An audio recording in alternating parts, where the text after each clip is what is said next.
I got a Patreon request from Graham to review the 1961 film adaptation of Babes in Toyland, produced by Walt Disney, and this movie actually occupies an interesting place in the studio's history. When Disney decided to start making live-action films, the expectation was likely that he would greenlight musical features, like the sorts Arthur Freed was known for producing at MGM. However, most of the output he approved for production during the 1950s were adventure films and animal pictures. There was Song in the South, and So Dear to My Heart in the 40s, but they still included animated sequences. Babes in Toyland would ultimately become Disney's first entirely live-action movie musical, although it did not start off that way. It was initially conceived as an animated film, with production intending to begin once Sleeping Beauty was complete. At some point, Disney elected to make it a live-action production for television instead, with legendary animator Ward Kimball assigned to direct. Finally, Babes in Toyland was changed to a theatrical movie, and Kimball replaced with Jack Donahue, who had primarily directed musical variety television shows at that point. Kimball still wound up with a co-writing credit, though. With that quick summary of its production history out of the way, how do I feel about the movie itself? While not without its charms, I find Babes in Toyland to be just okay. I admit to not having any familiarity with the original operetta by Victor Herbert, and this is the only adaptation I've watched. This particular movie just feels a tad disjointed, as it's two plots that have been strung together.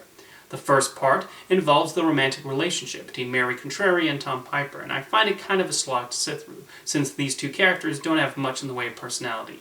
The actors try their best, but at no point do I really care about their relationship. They're largely overshadowed by the villains, who are far more entertaining. Ray Bulger, who most know as the Scarecrow from The Wizard of Oz, plays the main baddie, Barnabas, and he knows exactly the kind of movie he's in. What I find strangely amusing is that he's given a slight resemblance to Walt Disney. Was this something the filmmakers snuck by Walt, or did he notice and have a knowing chuckle to himself? The songs are certainly nice, although some musical numbers are better than others. I understand the need, for I Can't Do the Sum, is to show the financial problems Mary is having, and why she even considers the idea of marrying Barnabas after Tom goes missing.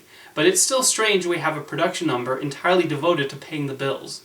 I do think one of the film's strongest points is the production design. Disney definitely wanted to take advantage of the technicolor process with these colorful sets, and they are quite imaginative, conveying the feel of opening a classic fairy tale storybook. Eventually, Tom is found after a lengthy musical number where he reappears as part of a caravan, and Babes in Toyland enters the second part, which I vastly prefer over the first. The characters wind up in a toy factory run by Ed Wynn, and the comedic antics that ensue are enjoyable. He's paired up with Disney contract player Tommy Kirk, and they have some great banter with each other. Later on, there's a stop-motion animated sequence with some toy soldiers that's a lot of fun. That scene was animated by Xavier Atencio, an artist who I think deserves more recognition. If you see stop-motion utilized in a classic Disney film, there's a good chance he was responsible. He provided the animation for the Oscar-nominated Disney short Noah's Ark, contributed to the special effects for the spoonful of sugar scene in Mary Poppins, and designed the opening title sequences for The Shaggy Dog and The Parent Trap. He even wrote the scripts for the Pirates of the Caribbean and Haunted Mansion rides, including the lyrics for the unforgettable songs heard in those iconic attractions. For all of its faults, I do think Babes in Toyland marks an important film for Disney, especially when it came to working on Mary Poppins. The film was considered harmless enough, but not exactly a success for Disney. There was just too much emphasis on the expensive sets and goofy gags over characters, and the acting is admittedly on the over-the-top side. Thus, Mary Poppins tried to find more of a balance. There were certainly elaborate musical numbers and highly comedic moments, largely courtesy of Dick Van Dyke, but the tone was more grounded, and the emotional scenes had more resonance. Walt Disney needed to produce Babes in Toyland and see what worked and didn't work before starting production on Mary Poppins. Saver Mr. Banks even included a little nod to the film when P.L. Travers first arrives at the Disney studios and we see a sign on the shooting stage. Anyway, what do you think of Babes in Toyland? Let me know in the comments, and thanks for the request, Graham.